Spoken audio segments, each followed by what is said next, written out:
Hello everyone, आज हम देखते हैं PSSSC का मॉडल पेपर जिसमें केवल जीएस के क्वेश्चन रहेंगे। चलिए स्टार्ट करते हैं और देखते हैं। भाग 11 है, इसके पहले 10 भाग पढ़ा चुके हैं और वीडियो स्टार्ट होने से पहले जरूर लाइक कर लें। चलिए देखते हैं पहला क्वेश्चन। कौन सा वेद धार्मिक अनुष्ठानों से संबंध रखता है? कौन सा वेद है जो धार्मिक अनुष्ठानों से संबंध रखता है? तो वह है यजुर्वेद। कौन सा वेद है? यजुर्वेद। महावीर भगवान महावीर की शिक्षाओं के संकलन को क्या कहा जाता है? भगवान महावीर की शिक्षाओं के संकलन को क्या कहा जाता है? उसे कहा जाता है अगम सूत्र या आगम सूत्र। क्या कहा जाता है? अगम सूत्र या आगम सूत्र कहा जाता है महावीर स्वामी की शिक्षाओं के संकलन को। प्राचीन भारत में 16 शक्तिशाली महाजनपद मौजूद थे। यह जानकारी हमें अंगुत्तर निकाय के अलावा और किस ग्रंथ से मिलती है? कह रहे हैं प्राचीन भारत में 16 शक्तिशाली महाजनपद मौजूद थे। यह जानकारी हमें अंगुत्तर निकाय के अलावा और किस ग्रंथ से मिलती है? तो हमें यह जानकारी मिलती है किससे? भगवती सूत्र से। ऑप्शन नंबर बी, भगवती सूत्र से भी यह जानकारी मिलती है। निम्नलिखित में से किस अभिलेख या शिलालेख में सती प्रथा का प्राचीनतम संदर्भ मिलता है?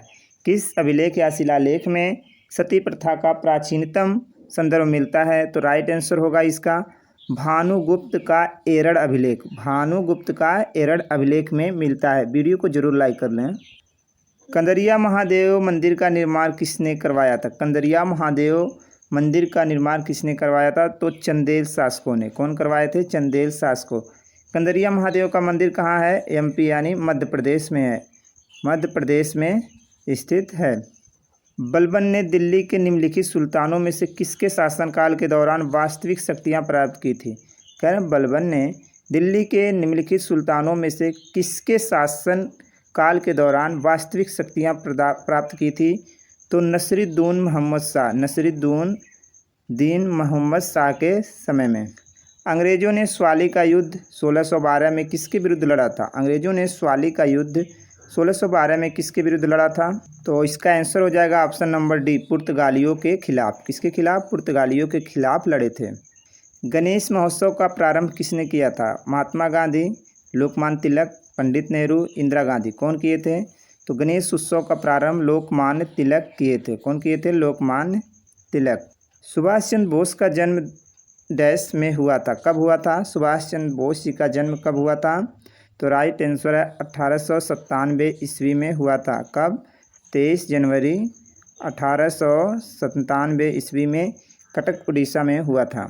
भारत सरकार अधिनियम 1935 के तहत अखिल भारतीय संघ में भारत के किन क्षेत्रों का सम्मिलन उनके नरेश की इच्छा पर निर्भर था? भारत सरकार अधिनियम 1935 के तहत अखिल भारतीय संघ में भारत के किन क्षेत्रों का सम्मिलन उनके नरेश की इच्छा पर निर्भर था? तो राइट आंसर होगा देसी रियासतें। जो देसी रियासतें थीं। एक अक्षांश लगभग कितने किलोमीटर के बराबर होता है? एक अक्षांश से दूसरे अक्षांश यानी एक अंश अक्षांश लगभग कितने किलोमीटर के बराबर होता है? तो ऑप्शन नंबर बी 111 किलोमीटर के बराबर होता है। निम्नलिखित में से देश राजधानी का कौन सा युग्म सही है? इसमें कौन सा युग्म सही है? फ्रांस की राजधानी मैड्रिड, ऑस्ट्रेलिया की सिडनी। ऑप्शन दिया न तो फर्स्ट न ही सेकंड, केवल सेकंड। फर्स्ट और सेकंड दोनों सही हैं, केवल फर्स्ट सही है। तो इसमें कौन है? पहला वाला, न तो फर्स्ट और न ही सेकंड दोनों नहीं सही हैं। यानी फ्रांस की राजधानी क्या है? पेरिस है। फ्रांस की राजधानी क्या है? पेरिस है। ऑस्ट्रेलिया की राजधानी सिडनी नहीं है। ऑस्ट्रेलिया की राजधानी कैनबरा है। क्या है? कैनबरा है। कैनबरा है। स्ट्राम्बोली ज्वालामुखी कहाँ स्थित है? स्ट्राम्बोली ज्वालामुखी कहाँ स्थित है?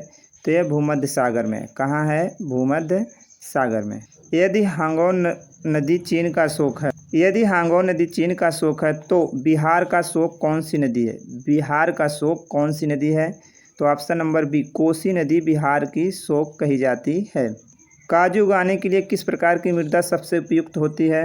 काजू उगाने के लिए किस प्रकार की मृदा सबसे उपयुक्त होती है? तो सबसे उपयुक्त मृदा होती है लाल लैटराइट मृदा।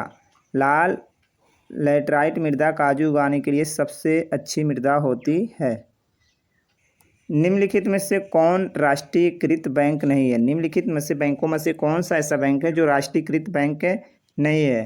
तो इसका राइट आंसर क्या हो जाएगा? ऑप्शन नंबर डी, भारतीय स्टेट बैंक। भारतीय स्टेट बैंक जो है राष्ट्रीयकृत बैंक नहीं है। 1 रुपये के नोट पर किसके हस्ताक्षर होते हैं? 1 रुपये के नोट पर किसके हस्ताक्षर होते हैं? तो राइट आंसर होगा केंद्रीय वित्त सचिव का। केंद्रीय वित्त सचिव के हस्ताक्षर होते हैं।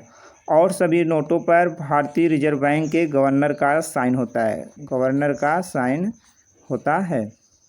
आज़ादी के बाद भारत में किया गया सबसे बड़ा कर सुधार कौन सा है? आज़ादी के बाद भारत में किया गया सबसे बड़ा कर सुधार कौन सा है? तो राइट आंसर है वस्तु एवं सेवा कर। वस्तु एवं सेवा कर। 1985 में ने उपभोक्ता संरक्षण के लिए दिशा निर्देशों को अपनाया। यह राष्ट्रों के लिए उपभोक्ताओं और उपभोक्ता वकालत समूहों की सुरक्षा के उपायों को अपनाने का एक उपकरण था। कारण 1985 में खाली जगह क्या रहेगा? ने उपभोक्ता संरक्षण के लिए दिशा निर्देशों को अपनाया। यह राष्ट्रों के लिए उपभोक्ताओं और उपभोक्ता वकालत समूहों की सुरक्षा के उपायों को अपनाने का एक उपकरण था। इसका राइट क्या रहेगा? संयुक्त राष्ट्र। कौन अपनाया था? संयुक्त राष्ट्र।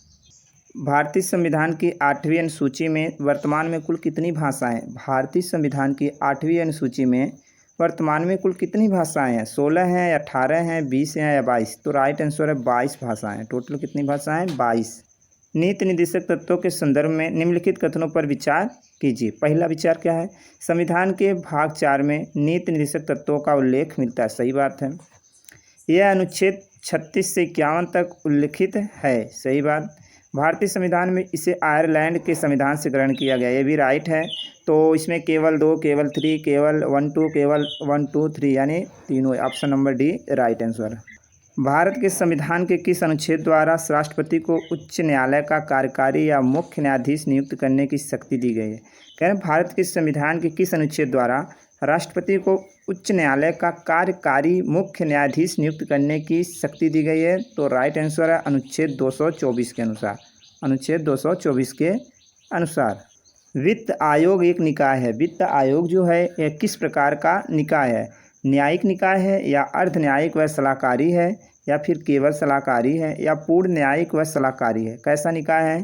तो इसका right answer option number B होगा, अर्ध न्यायिक व सलाहकारी है। जो वित्त आयोग है वह अर्ध न्यायिक व सलाहकारी निकाय है। ये थे आपके आज के मॉडल पेपर के कुछ क्वेश्चन, कम ही क्वेश्चन थे।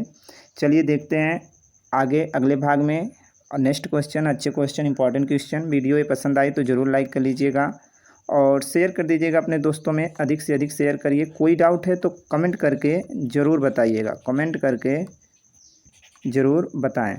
और पहली बार चैनल से जुड़े हैं तो ज़रूर सब्सक्राइब करिएगा। ज़रूर सब्सक्राइब करिएगा। धन्यवाद।